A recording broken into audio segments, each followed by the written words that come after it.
Hello, I'm going to be talking about 3 Web 2.0 tools today. The 3 that I'm going to be talking about are Padlet, KidBlog, and Google Classroom. The first one I pulled up is Padlet.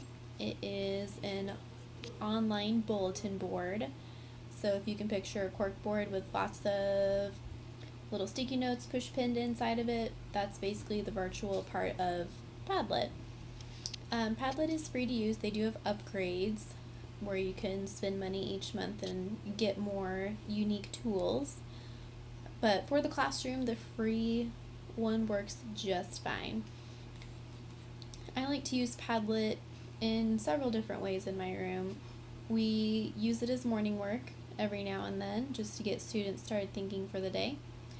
I also use it as unit introductions. As you can see down here, we did an ecosystem introduction. Students had to pick an animal that they would like to be, and where would they live as this animal, and what things would they need in their new home.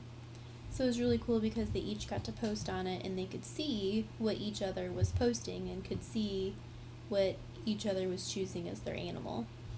We've also used it to spark a conversation about Patriot Day. That was a really cool way to use Padlet because these kids are still super young. I've also used it as exit tickets, or a way to wrap up a unit, just to review and pick out the key points from the unit or topic we were talking about. So, to use Padlet, here's a quick tutorial.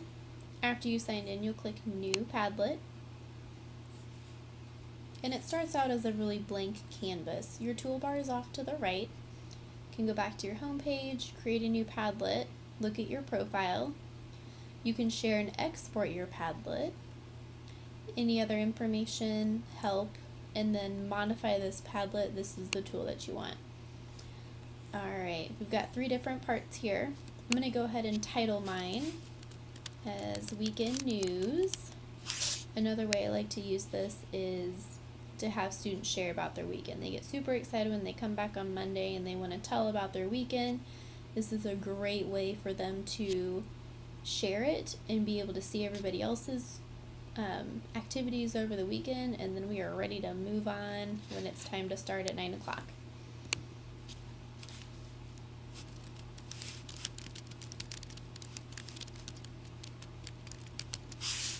It's great too because it posts your directions up at the top. We've also used these in staff meetings, so it's not just for the classroom.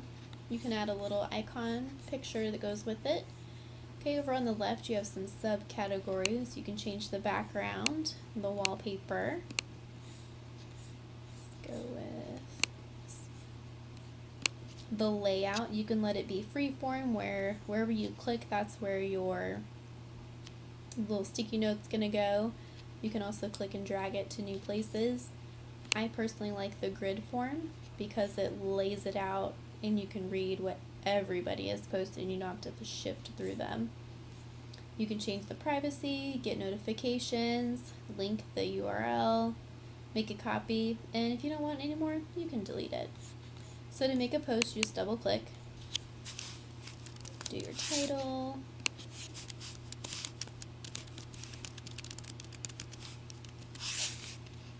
in addition to typing what they did over the weekend, they can add recordings, they can add attachments, documents, pictures, just to spice up the post.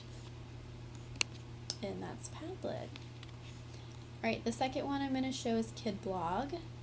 This is an online blogging site made specifically for kids in the classroom, so it is safe and it stays within our classroom comments. And only those in our class that are registered can comment or see what we've posted.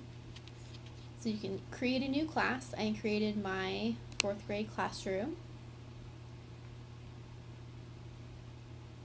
Once it loads, you can see all of the posts that we've done throughout the year. I like using KidBlog for weekend news as well, just to give them a new way to post it. I also use KidBlog as reading response. We did our shared reading story with the mixed up files of Mrs. Baisley Frankweiler. And if you just open it, I give my questions, and then below, students can type their comments. Another cool thing about KidBlog is it filters through you, the owner or the teacher, and you can approve or unapprove comments that go through or posts that go through before your students can read them. And then students can even reply to other students, which is really cool. It makes the conversation happen. So once you sign in and you make your class, you as the teacher or the owner can make new posts. Students can also make new posts and then comment on those posts. Alright, the last tool I'm going to show is Google Classroom. I've really started to use this one a lot because we have a lot of technology in our room this year. My first experience with Google Classroom was from the district. Our district uses Google Classroom for our mentoring and also our BYOD training cohorts. The postings for PD are on here. Any of the outlines that we go through are on here. Also, any added activities or resources that people have found, they post them on here, and then they're all in one spot. I've started using them for the different areas in my classroom. I have a writing one, Daily 5, social studies. We're doing a museum exhibit project, shared reading, and science. So it's easy to make a new class. I'll go through that. Click the plus sign, create a class. All you have to do is create the title. And then once you're in it, you can go through to students. You can invite students and it'll send out an email. So for example, we had an assignment. They made an ecosystem speech. Students did research. Down here they went through and did their travel guide. We also did it on paper, hence this. And then they had to go through and write their speech.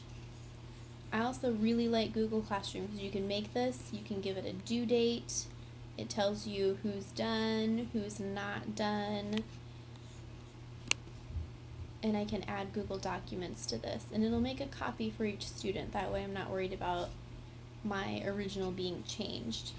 They get their copy, they can fill it out, and then they'll have a turn-in button up here where it submits it to me and it moves them over to done.